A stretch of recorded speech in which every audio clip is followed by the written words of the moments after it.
দুৰ্ভগীয়া নন্দিতাৰ মৃত্যুৰ পাছতেই এতিয়া নন্দিতাক লৈ অপপ্ৰচাৰ চলিছে। বহুতে ক'ব খুজিছে নন্দিতাই হেনো প্ৰেমত প্ৰতাৰণা কৰিলে, যাৰ বাবে এনে ঘটনা হ'ল।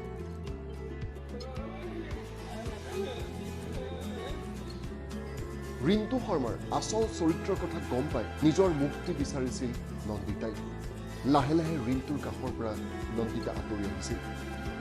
কিন্তু এতিয়া স্বাভাৱিকতে প্ৰশ্ন হৈছে, এগৰাকী যুৱতীয়ে নিজ জীৱনৰ সিদ্ধান্ত লোৱাৰ অধিকাৰ নাই নেকি? মই এইটো প্লেটফৰ্মৰ জৰিয়তে এইখিনি সুবিধা পাইছোঁ যেতিয়া মই ৩-৪টা কথা খুব স্পষ্ট কৰিব বিচাৰিছোঁ। অথনিও মই কথা কেইটামান কৈছিলোঁ, কিন্তু থাকি গ'ল।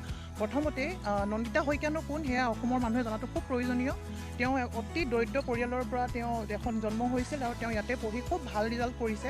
কৰি পেলাই তেওঁ ধেমাজি মৰিধল কলেজত এইকাৰণেই পঢ়িব গৈছিল কাৰণ ঢকুৱাখানা কলেজত আপোনাৰ হিন্দী ছাবজেক্টটো নাই। তো সেই সূত্ৰে তেওঁ ধেমাজিত পঢ়িবলৈ গৈছিল। আৰু দ্বিতীয় কথা হৈছে, বহুতকেইটা নিউজ চেনেল আৰু কাগজ পত্ৰই তেওঁৰ বিষয়ে ইমান এতিয়া বিকৃতভাৱে তেওঁলোকে লিখিছে যে প্ৰেমজনিত কাৰণ আছে, তেওঁ প্ৰতাৰণা কৰিছে, সেইবাবে এনেকুৱা ঘটনা হ'বলৈ পালে। এক প্ৰকাৰে এইটো মানে উদগনি দিয়াৰ দৰে হৈছে যে এনেকৈ প্ৰেমত প্ৰতাৰণা কৰিলে যেন এনেকুৱা ঘটনা হোৱাটো একো ডাঙৰ কথা নহয়। কিন্তু মই এটা স্পষ্টীকৰণ দিব বিচাৰিছোঁ নন্দিতা শইকীয়া হৈ পেলাই, কাৰণ যিহেতুকে তেওঁ এতিয়া দিব পৰা অৱস্থাত নাই।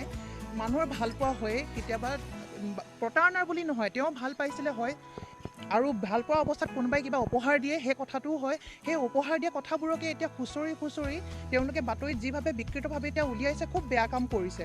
আৰু দ্বিতীয়তে ল'ৰাটোৰ চৰিত্ৰটো খুব বেয়া বুলি গম পোৱাৰ পিছত নন্দিতা শইকীয়াই তেওঁৰ পৰা মুক্তি বিচাৰিছিলে আৰু তেওঁৰ পৰা আঁতৰি আহিব বিচাৰিছিল, যিটো আমি হ'লেও কৰিম। যে এজন ল'ৰা যেতিয়া তেনেকুৱা হয়, তেওঁৰ বিষয়ে খুব বেয়াকৈ শুনা যায়, তেওঁৰ চৰিত্ৰৰ বিষয়ে জনা যায়, তেতিয়াহ'লে কোনো ছোৱালীয়ে তেওঁৰ লগত থাকিব নোৱাৰে। আৰু তৃতীয় কথা হৈছে, তেওঁ যিটো জঘন্য কাম কৰিলে, এই কামটোৰ কাৰণে কোনো মাফি নাই। আৰু মইতো ভাবোঁ যে ফাঁচি খুব কমেই শাস্তি হ'ব, কাৰণ ফাঁচি দিলেতো তেওঁ এক মুহূৰ্ততে শেষ হৈ যাব। তেওঁক আৰু তাতকৈও বহুত বেছি শাস্তি দিয়াটো মই অতিকৈ প্ৰয়োজনীয় বুলি ভাবোঁ। ছ'চিয়েল মিডিয়াত নন্দিতাৰ বহু ফটো এতিয়া ভাইৰেল হৈ পৰিছে। Bureau report, time 8।